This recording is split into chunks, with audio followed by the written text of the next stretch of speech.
Raquel, já está? A apresentação? Sim, sim.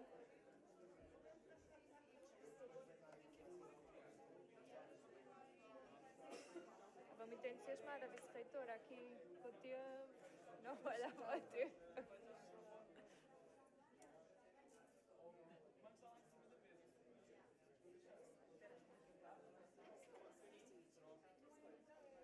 Raquel, és professora, não é? Não? Não, não. Não, não. Não.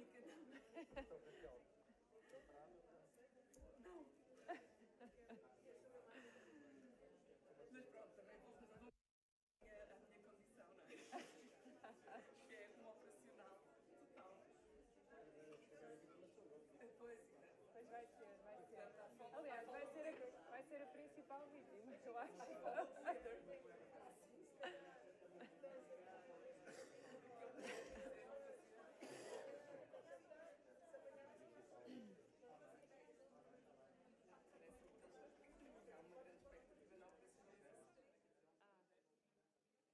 Podemos começar?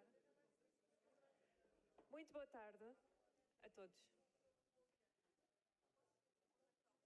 Vamos então dar início à sessão sobre a avaliação institucional. Começo por agradecer o convite para moderar esta mesa à Agência Nacional da professora Ana Cristina Perdigão e à Universidade do Algarve, a todos os colegas que estão aqui comigo na mesa. Suspeito que vai ser um painel muito animado a avaliar pela discussão anterior e, de facto, como já foi falado por diversas vezes, a internacionalização é uma mais-valia nas nossas instituições, é uma ferramenta importante de sustentabilidade e, naturalmente, que os graus conjuntos, os joint degrees, a internacionalização do currículo, seja de que forma for, com mobilidade ou com internacionalização em casa, enfim, com flexibilidade também nas ofertas a esse nível, é absolutamente central e, portanto, é fundamental nós percebermos qual a posição da Agência Nacional, da A3ES, neste contexto e que suporte prevê, que desafios, que oportunidades prevê para as instituições e como é que podemos trabalhar em conjunto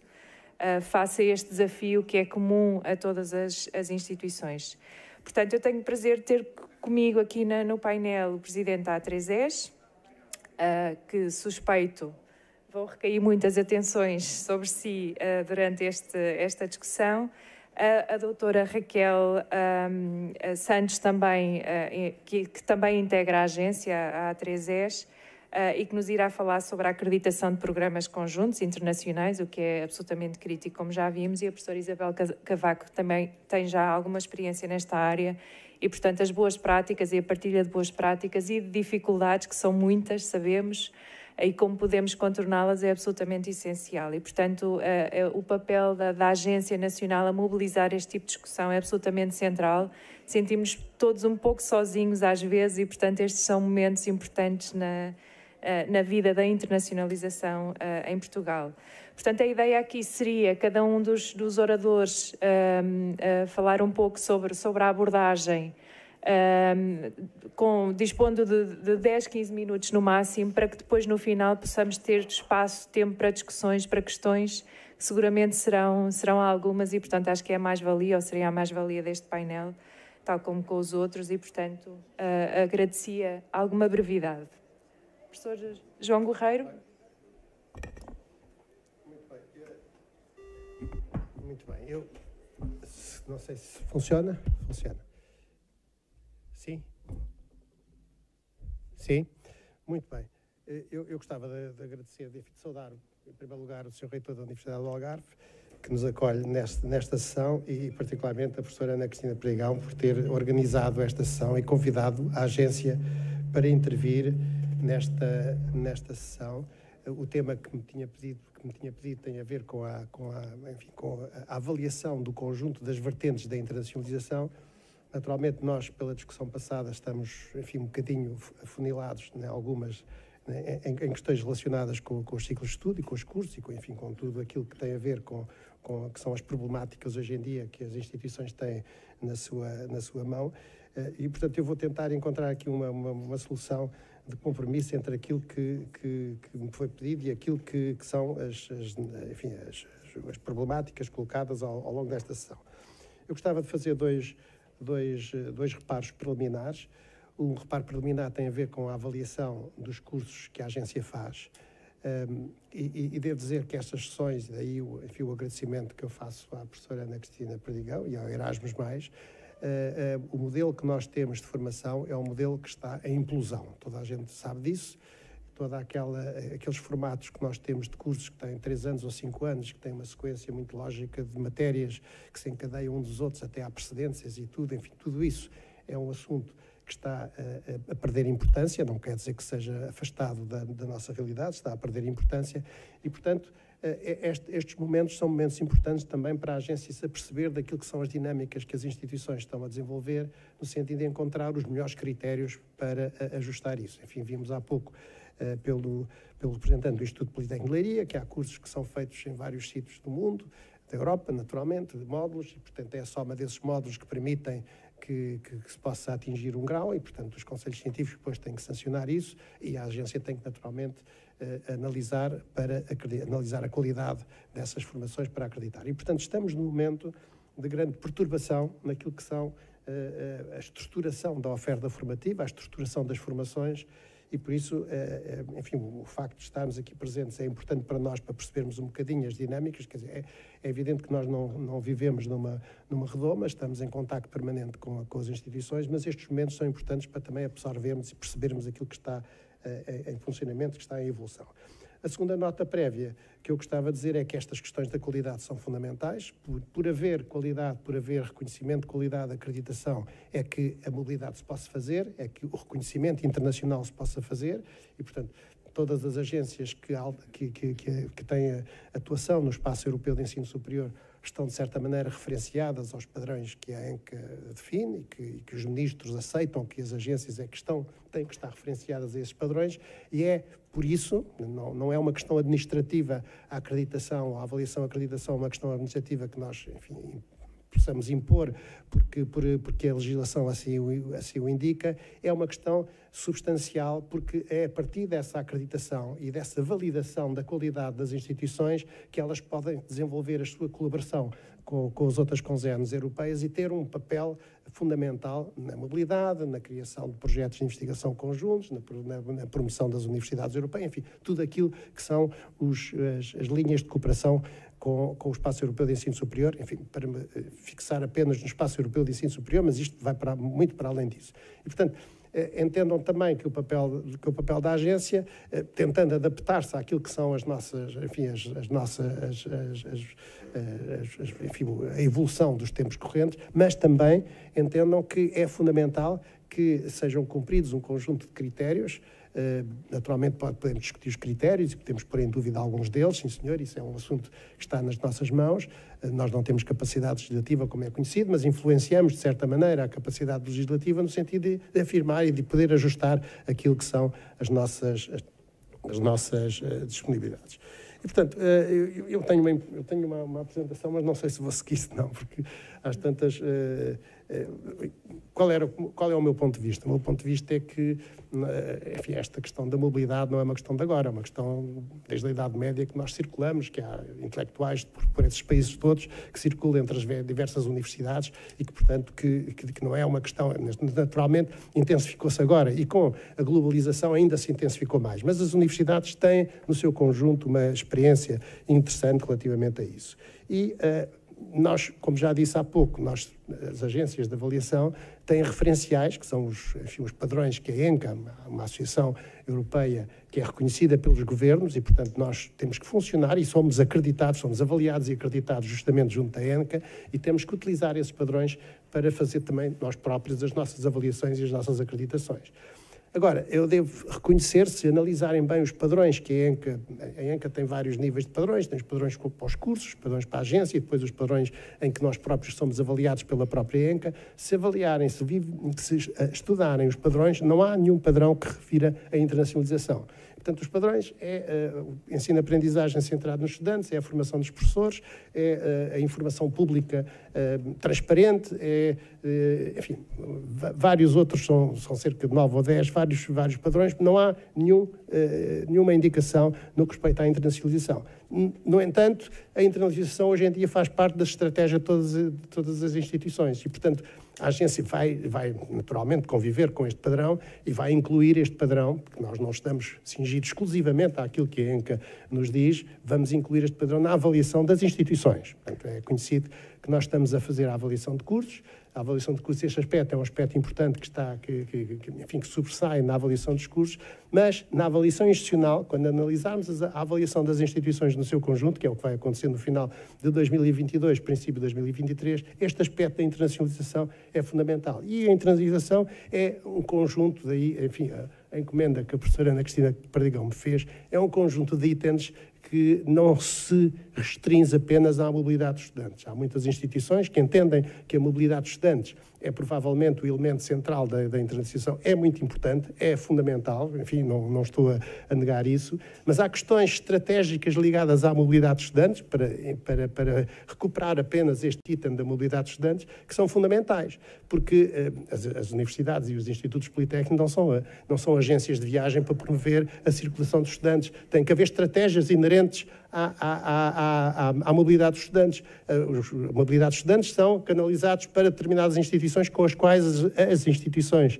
de origem têm pactos, têm projetos de cooperação, têm redes de desenvolvimento da sua investigação científica ou da sua formação e, portanto, tem que haver estratégia das instituições no sentido de orientarem os estudantes. Naturalmente, os estudantes são livres, quem quiser ir para Odessa pode ir, não é? Enfim, para utilizar aqui um caso triste daquilo que se passa hoje em dia no mundo. Mas, quer dizer, as instituições têm que dar orientações e as orientações têm que resultar da estratégia das próprias instituições para não encontrar aqui soluções que possam ser interessantes do ponto de vista dos estudantes, porque, naturalmente, enfim, nós conhecemos que a população jovem gosta de circular, gosta de conhecer novas pessoas, novas culturas, novas cidades, fazer turismo também, turismo académico, turismo científico é muito importante, mas, quer dizer, atenção, as instituições é que têm aquelas próprias de assumir que têm projetos com determinadas redes europeias e definir quais são as instituições e definir em que áreas é que são. Sei lá, se é no turismo, há uma rede com 4 universidades, então muito bem, há a promoção da mobilidade relativamente a essas que são importantes.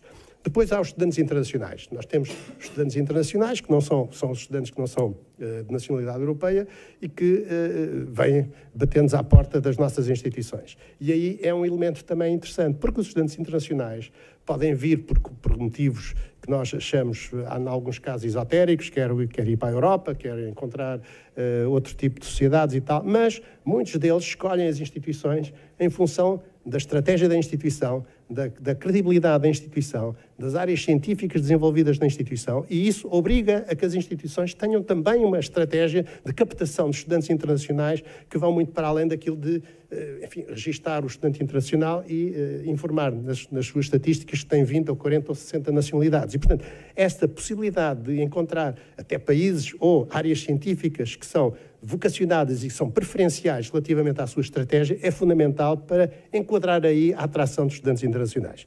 A terceira questão são os talentos. Todos nós, todas as instituições de ensino superior concorrem para atrair talentos, não é? Ou talentos para professores, ou talentos para estudantes, ou talentos para as suas carreiras de investigação e, portanto, este aspecto dos talentos é fundamental também. E, portanto, qual é a estratégia das universidades e dos institutos politécnicos para atrair talentos? O que é que fazem?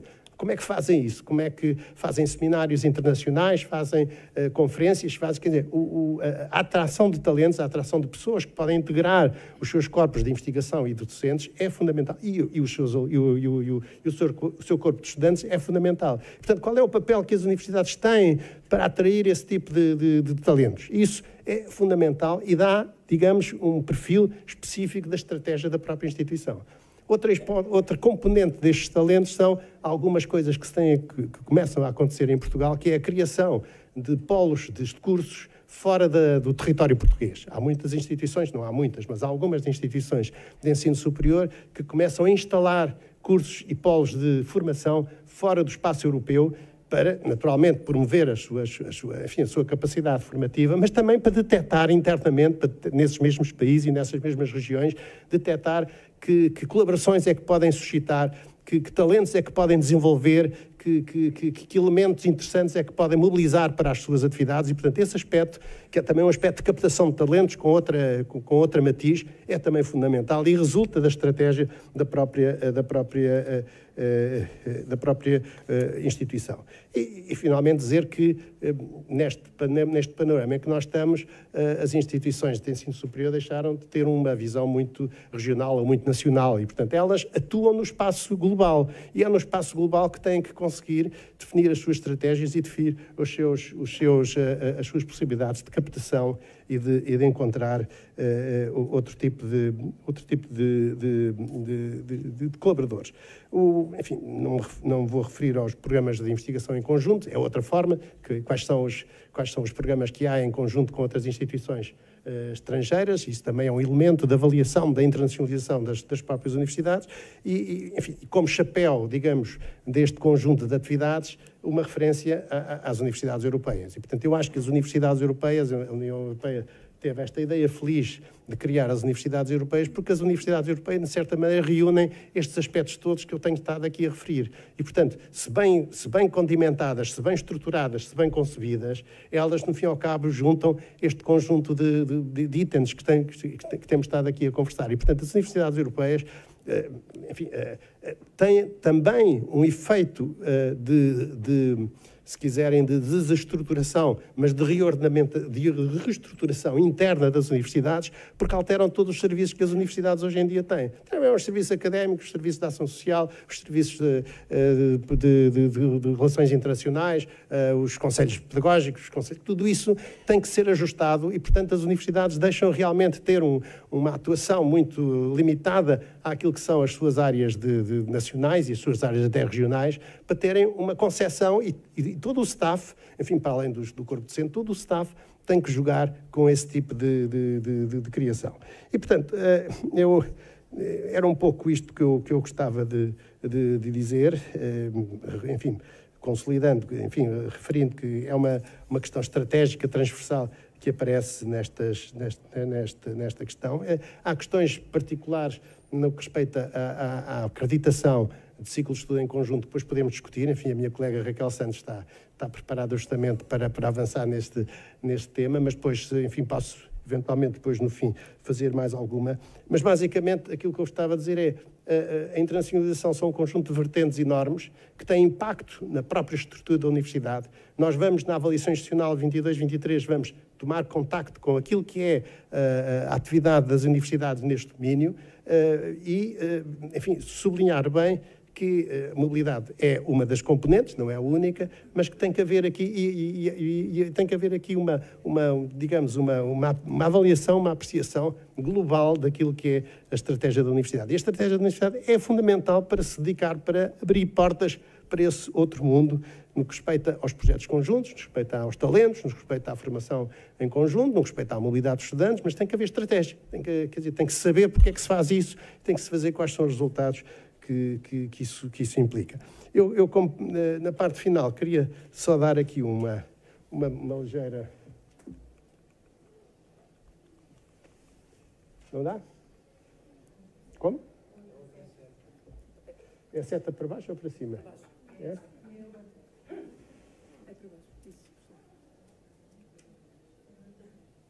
Era isto que eu queria dizer. Para finalizar, queria evocar um humanista português, Damião de Góis, que viveu no século XVI, que frequentou várias cidades europeias, Pádua, Friburgo, Lovaina, foi companheiro pessoal de Erasmo, o homem que hoje em dia é digamos, o patrono do programa Erasmus+, e portanto, enfim, praticamente viveu em casa do Erasmus e, portanto, é um elemento interessante conviver com ele. Enfim, troca de correspondência, há publicado em português a troca de correspondência e fez uma coisa interessantíssima enfim, ao longo da sua circulação pela Europa, que criou um roteiro sobre a cidade de Lisboa para oferecer aos seus convidados. E, portanto, os convidados vinham de toda a Europa para Lisboa e ele elaborou um roteiro, enfim, é um roteiro que descreve Lisboa antes do terremoto de 1755, mas é um roteiro que explica os edifícios notáveis, as ruas notáveis. Ele vivia na Costa do Castelo, enfim, quem conhece Lisboa acha que é um local notável, e, portanto, Isto é, há 500 anos isto fazia-se e, portanto, o que nós precisamos é de desenvolver mais e atualizar naturalmente aquilo que há 500 anos se fazia. Muito obrigado.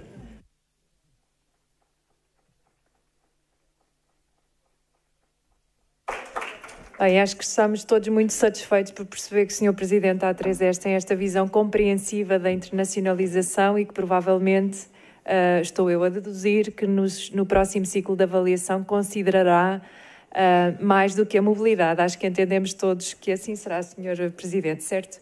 Portanto, passo agora a palavra à doutora Raquel. Então, muito obrigada a todos. Portanto, agradecer naturalmente o convite à senhora Presidente da Agência Nacional de Erasmus+, ao senhor Reitor da Universidade do Algarve e à própria organização da conferência. Portanto, como nota prévia, só gostava de dizer que a minha intervenção vai ser uma intervenção que vai descer um pouco a escala desta discussão, que tem tido assumido contornos da política, da ambição institucional e, portanto, eu vou falar como uma operacional do terreno. Eu sou gestora de procedimento da A3S, portanto, eu lido todos os dias com processos de acreditação e avaliação do ensino superior, portanto, com o procedimento, com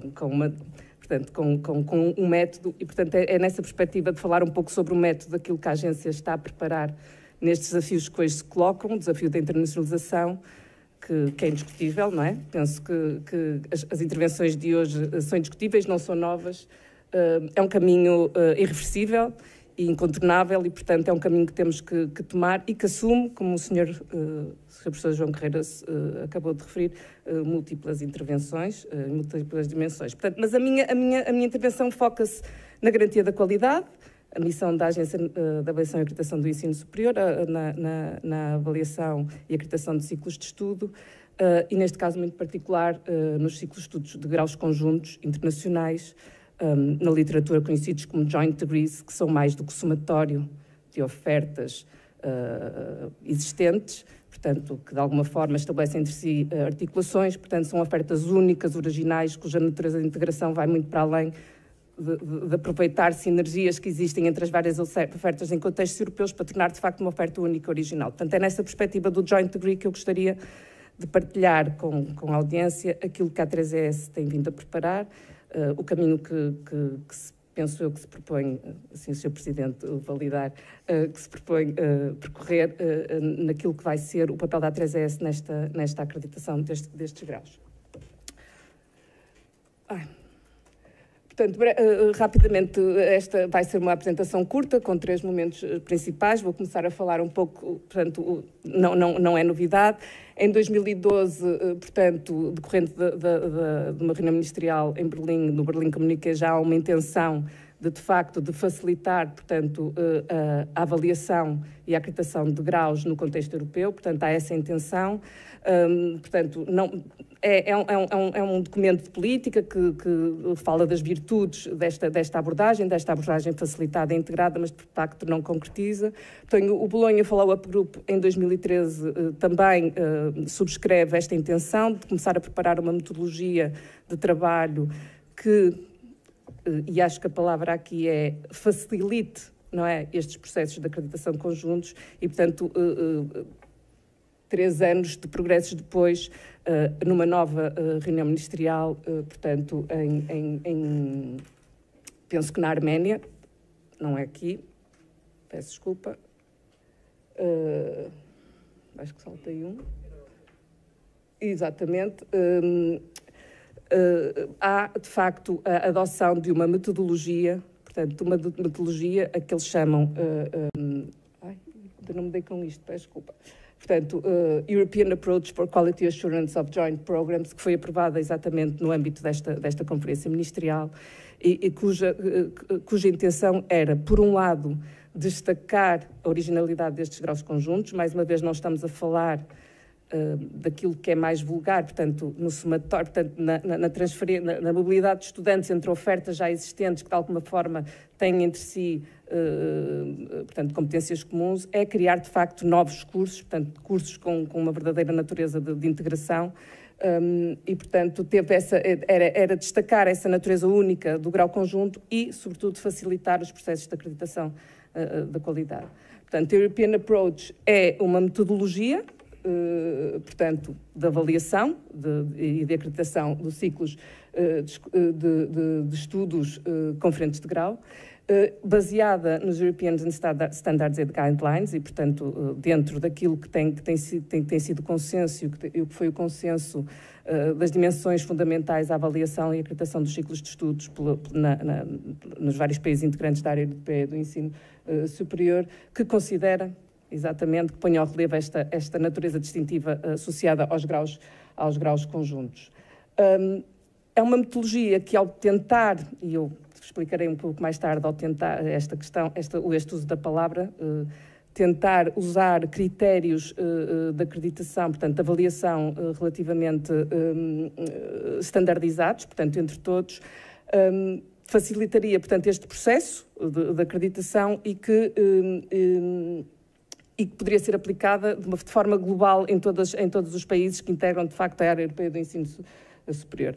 Apenas uma nota que estes graus, portanto, o entendimento de um grau conjunto é aquele que é oferecido por 2 ou mais instituições de ensino superior e, portanto,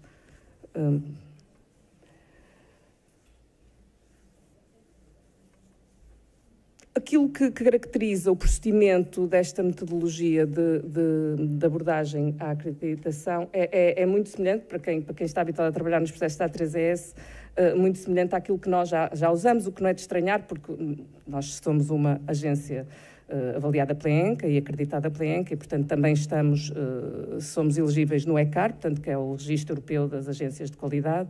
Portanto, não é de espantar que tenhamos que o procedimento que está associado a esta European Approach seja muito diferente, mas, de facto, ela distingue-se por algumas particularidades que têm a ver exatamente pela dificuldade, pela esta uniformização e por esta tentativa de facilitar estes processos de acreditação. E logo no primeiro momento, que nós chamamos de momento zero, portanto, isto é um procedimento que está a ser trabalhado dentro da agência e que bebe muito das experiências que temos vindo a partilhar com outras agências europeias. Portanto, isto é um padrão relativamente standardizado, mas cada uma da agência adotará, não é? Portanto, um procedimento. Não é uma coisa rígida, portanto, é flexível e nós estamos a trabalhar num procedimento que permita, de facto, que minimize o risco de todo o processo e, portanto, nós entendemos que há um momento zero, que é o momento em que nós chamamos de estabelecimento de um memorando de entendimento, em que as instituições de ensino que estarão envolvidas na atribuição desse grau se reúnam e que discutam exatamente a natureza e as implicações que a oferta desse grau tem nos seus diversos países. E para isso, naturalmente, o contacto com as respectivas agências, o conhecimento profundo da legislação é fundamental e no sentido de nós garantirmos que há pernas para andar, portanto, que há, de facto, aquele grau pode, de facto, ser oferecido e que o processo de acreditação pode ser levado a cabo, nós entendemos que tem que haver um primeiro passo, que nem é um primeiro, é um passo até a prévio do primeiro, para que, de facto, se consiga que o processo de acreditação decorra com normalidade.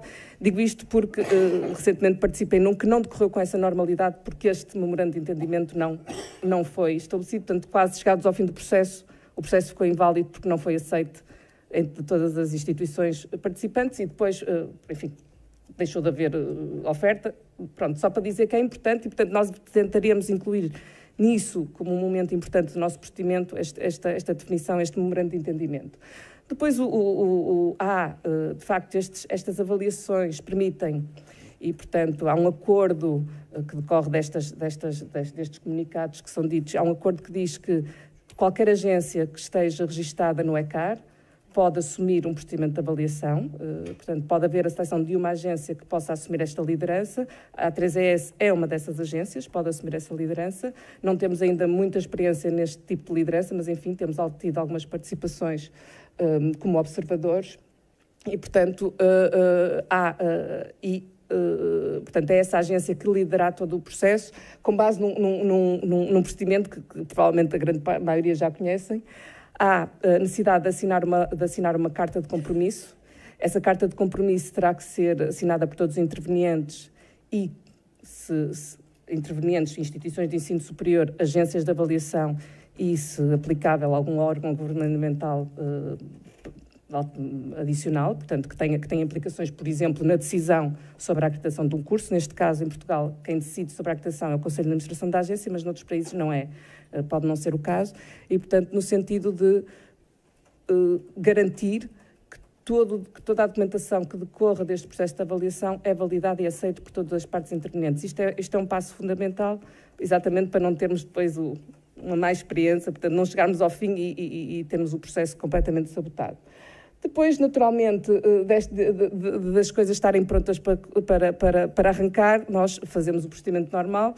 Para quem conhece, há a nomeação de uma comissão de avaliação externa. Essa comissão é, portanto, constituída no mínimo por 4 elementos, 3 académicos ou especialistas, ou uma mistura, digamos, mais um estudante, preferencialmente, e é também uma coisa que vem de dentro da A3ES, cada um dos países dará a sua sugestão e, portanto, tentaremos fazer uma equipa que abranja todos os elementos de consórcio. Enfim, se for um consórcio de 12 universidades, claro que não podemos fazê-lo, mas de qualquer maneira tem que ser uma equipa absolutamente consensualizada entre todos e que integre, na medida do possível, os avaliadores de vários contextos nacionais. Portanto, uma visita institucional é obrigatória nestes casos, portanto, há uma visita ao local, isto pode adquirir diversos modelos, há uma visita presencial que pode ser um a mais que um dos locais onde o curso será portanto, ministrado, pode haver combinação de modelo híbrido, portanto, entre visita presencial e online, portanto, isto enfim, é um processo em aberto e que depois dependerá muito, naturalmente, das condições logísticas, e depois há a condução de um relatório esse que também tem um conjunto de obrigações. Aliás, não sei se conhecem, há um template deste relatório, já a Comissão Europeia disponibilizou um template para que estas avaliações possam ser feitas, mas enfim, é um freestyle, quer dizer, podemos adotar ou não adotar, desde que todas as obrigações, portanto, toda a informação que é fundamental comunicar esteja lá descrito. E, portanto, isto segue exatamente aquilo que nós hoje aplicamos e depois há, naturalmente, uma oportunidade das instituições responderem, enfim, haver lugar no relatório final e depois haverá uma decisão final que cabe, e isto é muito importante, à agência ou ao país, não é? Depende do modelo de decisão que existir nesse país, a agência que lidera o processo. E aqui pode residir o foco da questão sobre a aceitação ou não e, portanto, fundamental nisto tudo é, de facto, o memorando de entendimento e a carta de compromisso em que antes de se avançar com tudo isto, é absolutamente necessário que esteja garantido. Naturalmente que os mecanismos de follow-up e os mecanismos de recurso têm que estar implementados, enfim, faz parte do procedimento, portanto, não. Uma das coisas, portanto, daquilo que é a maior virtude, talvez, e o foco de maior resistência da aplicação desta metodologia tem a ver com o facto da metodologia do European Approach não considerar os aspectos nacionais, ou seja, de cada um dos Estados-membros. Portanto, usa 9 dos 12 European Standards and Guidelines, portanto, são aqueles listados. Portanto, quando nós vamos informar o processo de acreditação, as propostas têm que cobrir todas aquelas dimensões, que passa por explicar a natureza do grau, enfim, e qual é a virtude, portanto, elencar a virtude da associação que se pretende levar a cabo, portanto, questões relativamente às competências a atingir por parte dos graduados, portanto, questões de currículo, de plano de estudos, corpo docente, equipamentos, instalações, enfim, nada de novo. O que é de novo é que, de facto, não há aqui preocupações de responder a questões que estão portanto, legisladas, são normativos nacionais, normativos e legais dos diversos países envolvidos. Apesar daquilo que nós chamamos o conceito, portanto, o sucesso conceptual desta European Approach, a sua implementação prática há casos de sucesso, mas não tem sido uma metodologia que tem sido aplicada muito recorrentemente, exatamente por causa disto.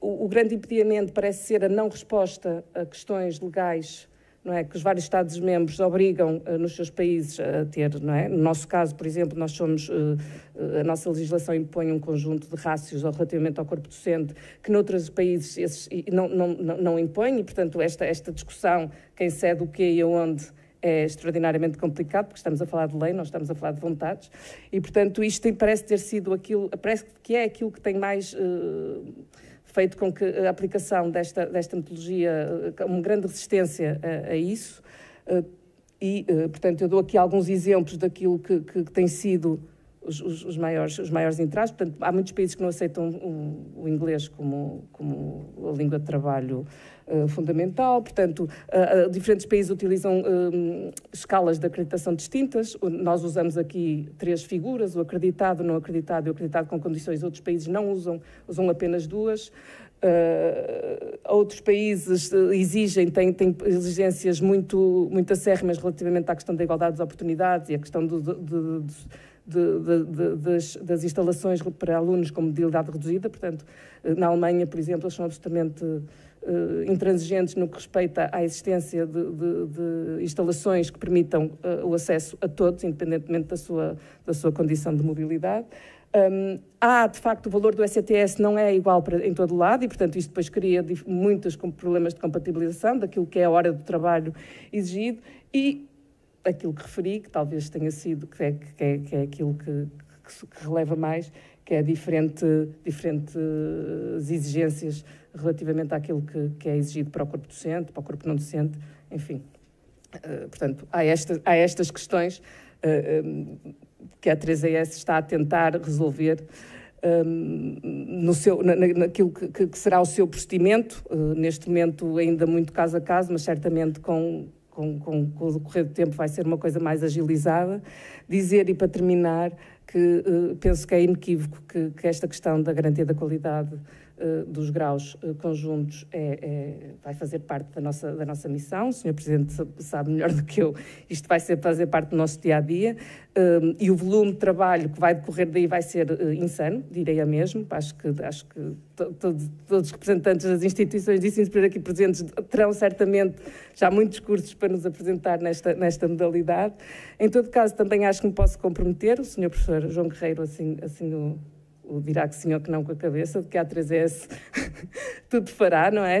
Trabalhará, como eu digo, numa primeira fase, eventualmente, individualmente, com cada instituição que queira, mas depois de forma um bocadinho mais regular e ágil, trabalhará com as instituições, com as nossas agências congêneres e, penso eu, com algumas autoridades governamentais para encontrar, para cada caso, soluções que possam, de facto, facilitar estes processos.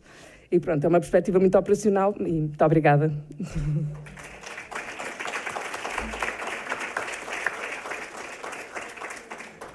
Obrigada, Raquel. Acho que muito operacional, mas muito importante para todos percebermos um pouco mais, ainda que todos tivéssemos esta ideia da complexidade que está envolvida, com exemplos mais práticos, mais concretos, percebemos de facto que é enorme, não é?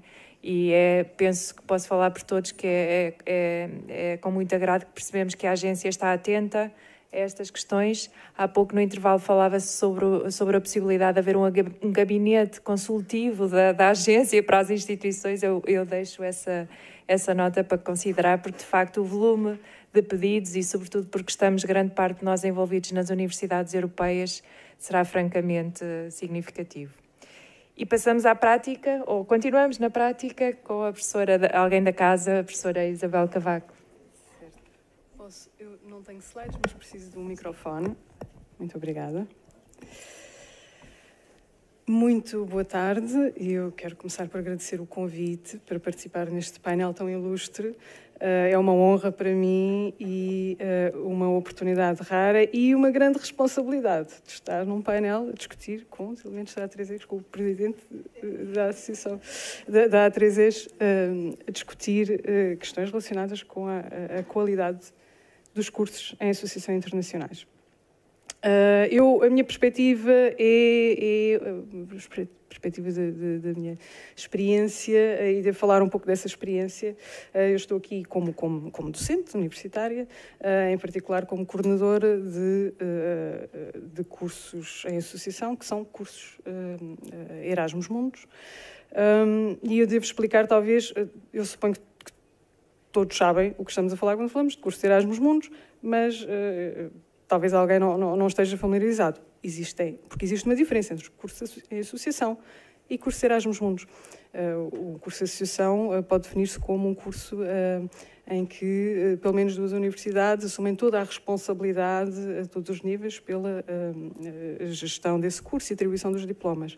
Um curso de Erasmus Mundus, poderíamos dizer que é a cereja no topo do bolo dos cursos em associação que cumprem uma série de critérios bastante exigentes, nomeadamente tem que se envolver no mínimo 3 universidades de 3 países europeus diferentes, mobilidade de alunos e professores, cumprindo uma série de requisitos. Em suma, são exemplos, são definidos como exemplos da excelência na colaboração no ensino superior europeu. São difíceis de organizar, mas têm a pílula dourada pela Comissão Europeia através dos projetos Erasmus Mundus, que dão um financiamento muito generoso, que permite, pelo menos, pôr de lado o problema do dinheiro, não é? Que foi levantado esta manhã. Eu tenho muito orgulho na minha universidade, que foi pioneira na coordenação de projetos Erasmus Mundus. Em 2004, os primeiros 8 projetos Erasmus Mundus selecionados pela Comissão Europeia, um deles era coordenado por uma universidade portuguesa, a Universidade do Algarve, foi desenhado e coordenado pela minha colega Alice Newton, com quem eu aprendi muito, e aprendi tanto que decidi adaptar o curso de Erasmus em Qualidade e Análise, que na altura eu era diretora de curso, e adaptámos para um formato Erasmus Mundus, e assim fizemos. Tivemos a sorte de ser selecionados em 2008 como projeto Erasmus Mundus. Ao fim dos 5 anos de ciclo, a coordenação rodou, como é normal nestes projetos, para a Universidade de Barcelona. Eu não aprendi a lição e não resisti a propor um novo projeto, num tema aliciante, a regulamentação química, que era e ainda é um problema muito importante, com um nicho de mercado que fazia falta na formação na Europa. E, surpreendentemente, esse projeto foi também selecionado como Erasmus Mundus, portanto, eu continuei envolvida nos projetos. Ao fim desse ciclo, a coordenação iria passar para a Universidade de Bolonha. Por uma série de eventos, a Universidade de Bolonha não pôde assumir a coordenação, a Universidade do Algarve avançou e eu estou novamente a coordenar um consórcio Erasmus Mundus. Portanto, eu acho que é seguro dizer que eu sou das pessoas com mais experiência na coordenação de consórcios internacionais Erasmus Mundus, certamente em Portugal, provavelmente na Europa, mas eu tenho que dizer, é caso para dizer, não façam isso em casa. E a nota apresentada pela colega Laura esta manhã sobre a preocupação com a resiliência e a saúde mental é de notar aqui, é de frisar aqui, e eu tenho que dizer que só o tenho feito com um enorme apoio institucional, sem o qual não seria possível. É muito em particular o Gabinete Internacional da Universidade do Algarve, naturalmente, e da Reitoria, que desde os tempos do professor Adriano Pimpão até ao professor Paulo Águas, que tem apoiado, sem reservas, o desenvolvimento de cursos conjuntos Erasmus Mundus na Universidade do Algarve. Portanto, estou muito agradecida à minha universidade. É importante referir que em 2010 tive também o privilégio de participar num projeto piloto de acreditação conjunta que eventualmente deu origem ao desenho do European Approach for Accreditation of Joint Degrees, que foi o projeto JOCAR, no qual o curso de mestrado em Qualidade em Análise recebeu a sua acreditação.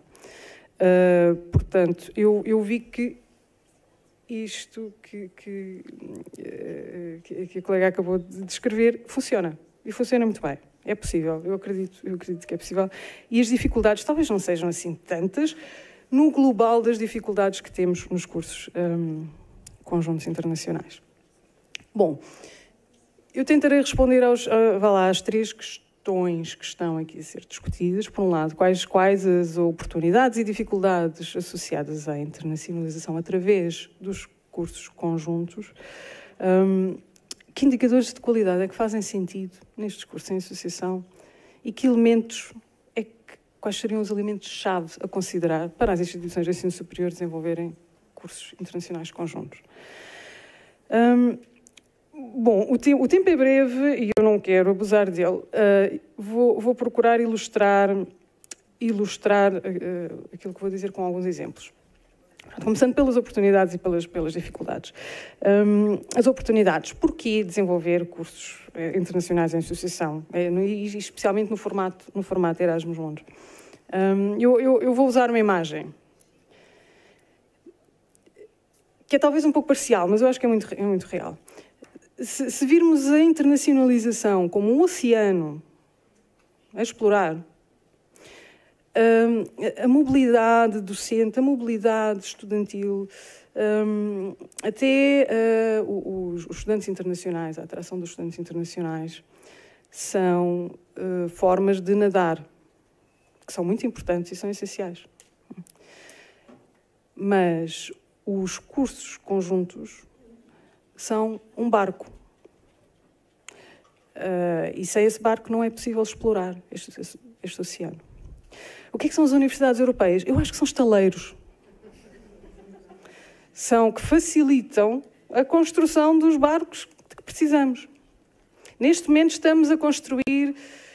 Eu costumo um pouco dizer isto, mas é verdade. Estamos a construir canoas que aguentam-se com muito esforço, muito esforço.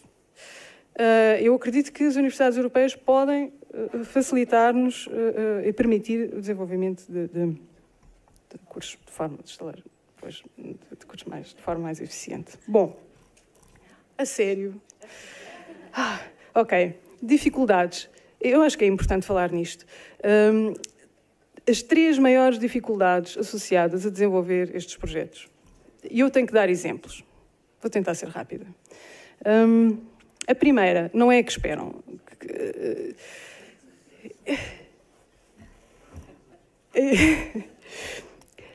Eu, nos últimos anos, tenho tentado desenvolver um novo projeto com os nossos parceiros japoneses na Universidade de Hokkaido. Numa reunião que eu tive com eles em 2014, uma das primeiras reuniões sobre esta possibilidade, eles fizeram uma pergunta muito séria. Muito bem, um curso em associação com universidades europeias, a Universidade de Hokkaido, é muito interessante, a internacionalização é muito importante para nós, sim. Por favor, digam-nos, qual é o vosso plano de ação na eventualidade de um tsunami atingir a Europa?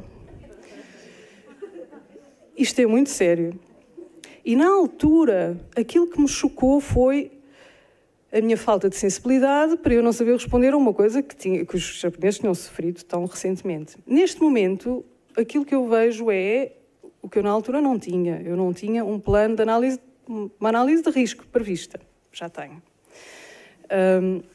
No entanto, eu tinha uma resposta, e que é verdadeira. Num curso internacional, embora esteja muito sujeito a crises internacionais, está sujeito à variabilidade da diplomacia internacional, a cataclismos como tsunamis, podemos dizer que isso afeta não só a internacionalização, afeta tudo. Mas um curso conjunto consegue resistir muito mais porque tem a possibilidade de mover os recursos de um lado para o outro. Portanto, a minha resposta óbvia foi essa. Se uma desgraça dessas acontecer, nós temos o curso a decorrer em várias universidades e certamente não será na Europa toda ao mesmo tempo. Isto é uma força, é uma fraqueza e é uma força. A fraqueza é os cursos internacionais estão muito sujeitos a desastres políticos ou geológicos, mas também conseguem resistir-lhes muito melhor se estiverem bem desenhados e forem bem flexíveis. Além disso, relativamente às ameaças políticas e também no seguimento da intervenção de manhã, a resposta de muitos colegas, quando eu digo que um dos desafios que temos que prever são a instabilidade internacional, mas isso está fora das nossas mãos. Não está nada fora das nossas mãos, pelo contrário. Programas como este, o programa Erasmus+, tem um papel importantíssimo na estabilidade internacional. E eu já estou a demorar muito tempo, mas vou passar para o exemplo seguinte. Portanto, a maior dificuldade que eu vejo é a dependência destes cursos em fatores internacionais. Política internacional, ou acidentes como tsunamis ou terremotos. Bom, a segunda dificuldade, eu vou dar também um exemplo, vou tentar ser rápida. Em 2008, o curso Erasmus, o projeto Erasmus Mundus em Qualidade em Análises, criou o curso que foi criado com 1 ano e meio de duração. Porquê 1 ano e meio? Porque logo a seguir a Bolonha, Portugal adotou o modelo 2+3, 3+2, desculpem, a Espanha o 4+1 para a definição da duração dos primeiros e segundos ciclos, e, portanto, 1 ano e meio é um meio termo adequado. Muito bem. O curso foi definido com 90 créditos em Espanha, Polónia e na Noruega, e 93 créditos em Portugal. Porquê 93 créditos em Portugal? Porque a Lei 74 de 2006 e a 105 de 2008, a seguir, também manteve o mesmo, definia que a tese de dissertação não pode ter menos do que 35% dos créditos. Por outro lado, a lei espanhola definia, e ainda define, que a tese de dissertação não pode ter mais do que 30 créditos. Encontrar um meio termo nestas legislações, a solução foi, não há problema nenhum.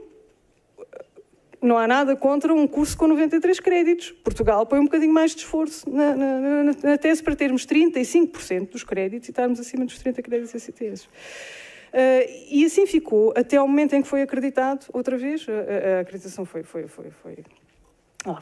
a reacreditação, e que foi feita no projeto piloto de acreditação conjunta e que resolveu este problema quando, graciosamente, a agência A3ES aceitou que era uma exceção aceitável ter menos, e então o curso passou a ter 90 créditos em Portugal. Portanto, a segunda dificuldade, é clara, já foi falado aqui várias vezes, são as legislações nacionais. Em cada passo, encontramos obstáculos que desconhecíamos, que ninguém fazia ideia de que as legislações europeias eram tão diferentes umas das outras. A terceira dificuldade. A sério. Para terminar, a terceira dificuldade, também como um exemplo, eu tenho que o dizer, desculpa, mas a Universidade do Algarve, embora tenha há vários anos um sistema digitalizado completo para gestão académica, tem que preparar os diplomas conjuntos à mão. Não é à mão com papel e caneta, mas é praticamente o mesmo, porque os cursos conjuntos não encaixam na máquina institucional. E embora preparar os diplomas à mão não seja um problema se tivermos 20 ou 30 alunos, se tivermos mais cursos, torna-se um grande problema. E não é fácil de resolver. Portanto, a terceira grande dificuldade que vemos é adaptar a máquina institucional ao mecanismo dos cursos conjuntos, que é completamente diferente dos cursos nacionais. E não tenho mais tempo, não é? Tenho uma margem? A sério? Então eu mando-me calar quando. Indicadores. Então, que indicadores de qualidade é que fazem sentido num curso em associação internacional? Bom, obviamente todos os indicadores que definem a qualidade num curso tradicional e mais alguns. Mas antes de passar aos mais alguns, há um grande problema em como é que nós medimos os indicadores tradicionais no ensino. quando falamos em indicadores referentes à qualidade dos docentes, mas temos um curso em que o corpo docente é contribuído por várias universidades. Quem é que vai medir a qualidade desse corpo docente? As agências de acreditação nacional têm a competência e o conhecimento para avaliar a qualidade do corpo docente do seu país, mas não o todo, a não ser que isso seja previamente acordado na abordagem europeia à acreditação. E isto é apenas para dizer que, embora temos que olhar para os mesmos indicadores de qualidade que num curso tradicional, a maneira como olhamos não pode ser igual aos outros cursos tradicionais, porque senão é incompleta. Nunca vamos ver o curso na totalidade se ele for avaliado da mesma forma que os outros. O que é que tem que ser avaliado para além do que é avaliado nos cursos internacionais? Há um aspecto muito importante, muito difícil de medir, e que talvez seja para outra fase. Eu espero que é um conceito de jointness. O conceito de jointness, continuando os exemplos da manhã, que eu gostei muito da metáfora da igualdade, da inclusão, igualdade e equidade. O jointness seria não apenas convidar alguém para uma festa e convidar a dançar, mas todas as pessoas que estão na festa têm que organizar, cozinhar, servir os convidados, fazer os coquetéis, limpar, fazer tudo. E isso raramente acontece.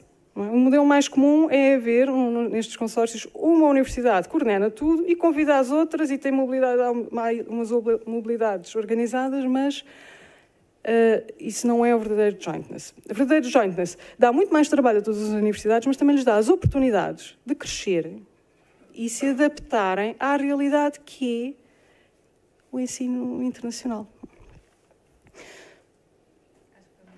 Mas ainda não acabei. Posso acabar? Está bem. Ok, então eu peço imensas desculpas pela minha falta de controle no tempo e obrigada. Obrigada a nós.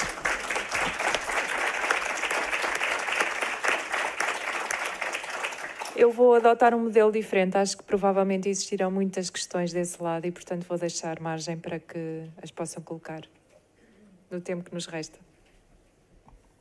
Aqui neste painel.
Obrigada pelo esclarecimento e pela oportunidade de termos tido,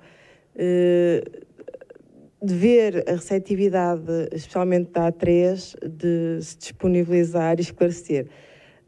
Apesar de ter gostado da intervenção do Sr.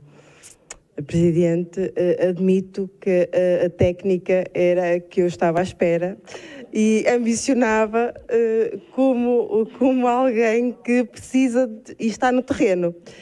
E mesmo assim ficam-me algumas questões e dúvidas que são necessárias. Eu acho que esta é uma questão transversal, que é: será que os timings de submissão serão os mesmos que os nacionais? Primeira dúvida. Porque, efetivamente, é algo que nos tem sido colocado. Tendo já a noção que não se podem utilizar ou não se devem utilizar os critérios nacionais, mas sim os 9 itens de 12, e sendo todo um processo novo, de um modo geral, novo a nível de candidatura, eu gostaria, e tal como já foi referido, saber se há abertura da A3 e de gestores de procedimentos para que nos apoiem, esclareçam, porque senão, desculpem, mas é feio nós em universidades europeias, se formos nós a submeter um processo e sentirmos que não temos um apoio da nossa agência. E, portanto, acreditando que, adotando esta atividade e sendo também, acho eu, um crescimento para a A3, acredito pessoalmente que sim, que todos nesta primeira fase crescíamos e evoluíamos. Portanto, eu queria mesmo pedir publicamente apoio. Ok? Obrigada.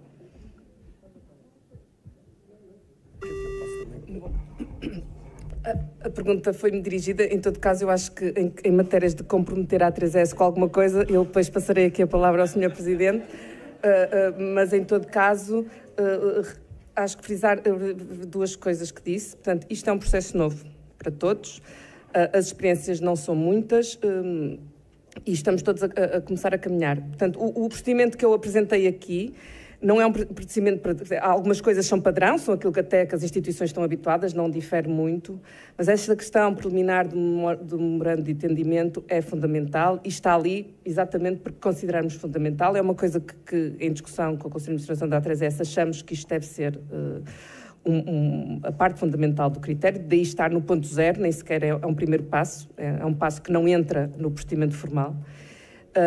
Que é exatamente que ver com qual é o comprometimento de todas as partes envolvidas para que, de facto, o processo decorra com a normalidade.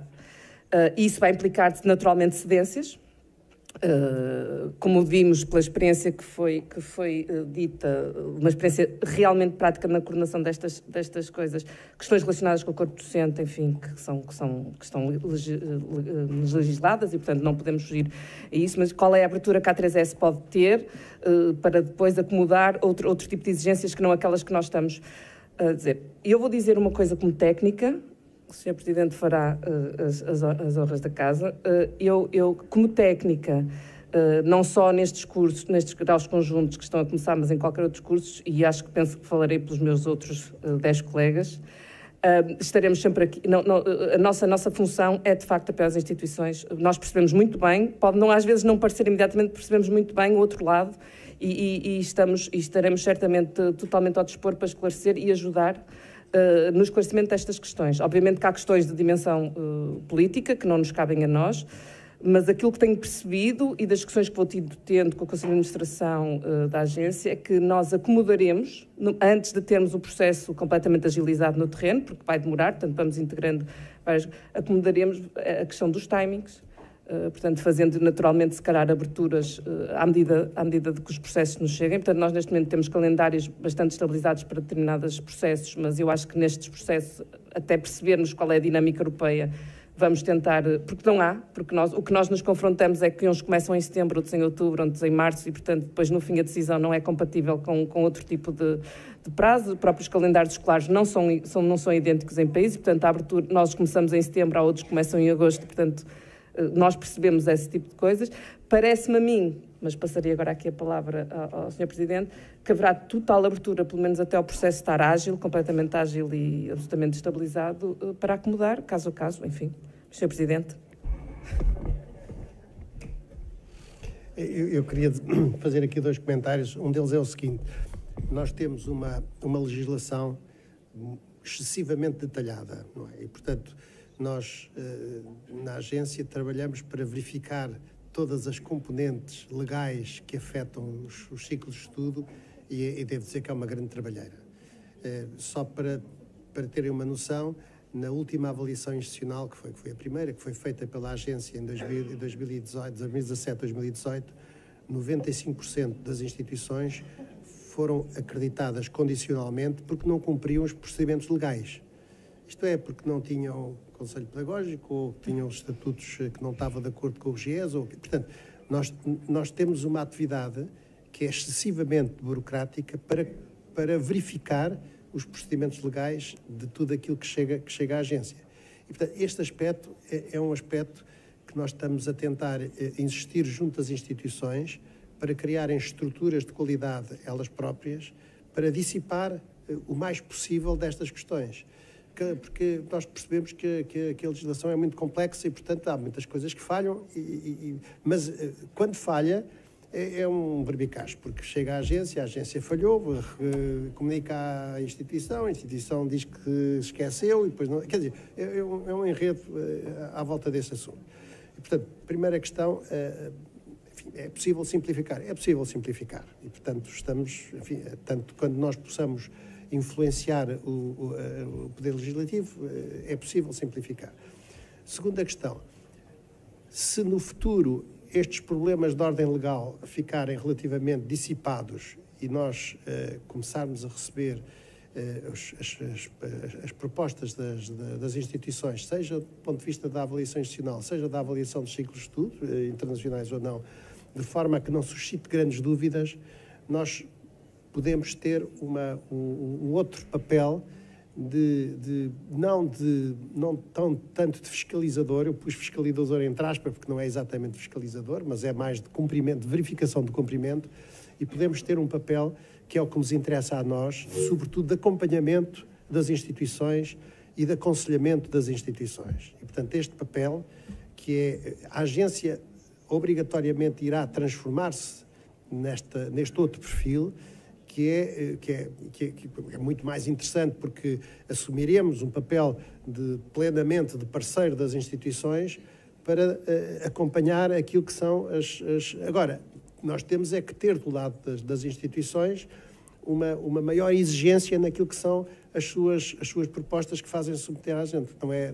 enfim, mandar um barro à parede, desculpem a expressão, a ver se passa ou se não passa. Não, quer dizer, tem que haver aqui critérios e tem que haver metodologias das instituições para isso. Outra questão também, tanto quanto possível, nós tentaremos propor, enfim, a quem de direito, algumas simplificações da legislação, mas eu queria dizer que há alguns elementos pontuais que são muito importantes, que já foram introduzidos na legislação, que normalmente as instituições não sabem porque não leem os artigos e as alíneas das instituições. Eu vou citar um. Como é conhecido, os novos ciclos de estudo de terceiro ciclo, de programas de doutoramento, novos ciclos de estudo, obrigam a que 75% dos docentes associados aos programas de doutoramento tenham que estar associados a centros de investigação com classificação mínima de muito bom ou excelente. Isto coloca-nos um problema. Se aparece um programa de doutoramento em conjunto com Espanha ou com a Itália ou com o que é que seja, como é que nós aplicamos este critério? Porque este critério é o nosso. Nós temos centros de investigação, temos a FCT que avalia os centros de investigação de acordo com aqueles critérios. Como é que nós associamos? Quer dizer, está bloqueado. Os novos ciclos de estudo internacionais, em parceria com o Joint Program de terceiro ciclo, estão bloqueados porque isto não é possível aplicar isso. Então, o que é que nós fizemos? Sugerimos que houvesse uma alteração da legislação, e a alteração da legislação houve. E no caso dos programas de doutoramento, os critérios nacionais estão lá, mas quando há programas de doutoramento em associação com outras instituições internacionais, a agência tem capacidade para analisar devidamente aquilo que é a solidez e a capacidade de investigação dos parceiros internacionais.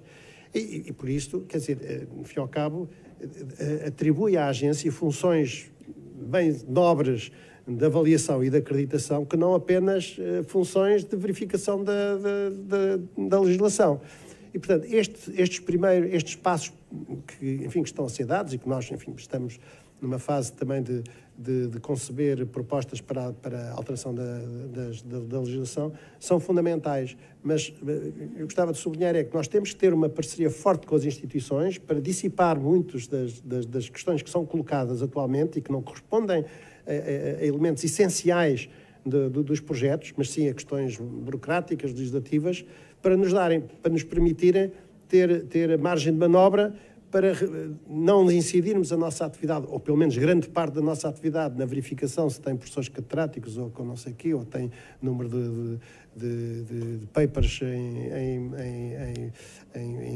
bases de dados de Scopus e tal, para aliviarmos um bocadinho essa nossa atividade e colocarmos num patamar mais de parceria, de aconselhamento, de eventualmente sugestões de outro tipo de questões que possam desenvolver. Eu vou dar um exemplo que é um exemplo interessante. No outro dia, uma instituição, uma unidade orgânica da Universidade de Lisboa, quis fazer um curso, um mestrado de formação de professores. E mandou-me o modelo, isto já passou em Senado, está tudo resolvido e tal, não sei o quê, mandou-me o modelo daquilo que queria apresentar na A3ES para avaliação e acreditação. Uma colega de Raquel, que está mais dedicada a estas questões da formação de professores, fez a análise da proposta e identificou que há 3 pontos que não passavam, porque são 3 pontos que decorrem da legislação. E pronto. E eu informei o Instituto, enfim, no caso era o Instituto de Educação, informei o Instituto de Educação que tinham que verificar melhor a proposta porque aqueles 3 pontos não estavam de acordo com a legislação. O Instituto de Educação agradeceu-me, porque este tipo de diálogo entre a agência e as instituições é fundamental, mas nós temos que nos libertar muito da fiscalização e da análise pontual dos critérios da legislação.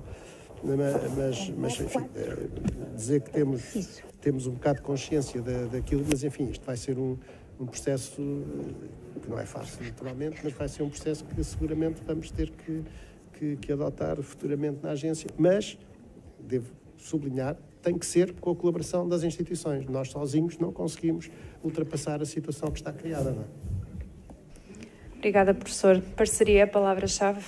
Vamos para café, certo? Não, não vamos. Ok. Essa parceria era boa, mas...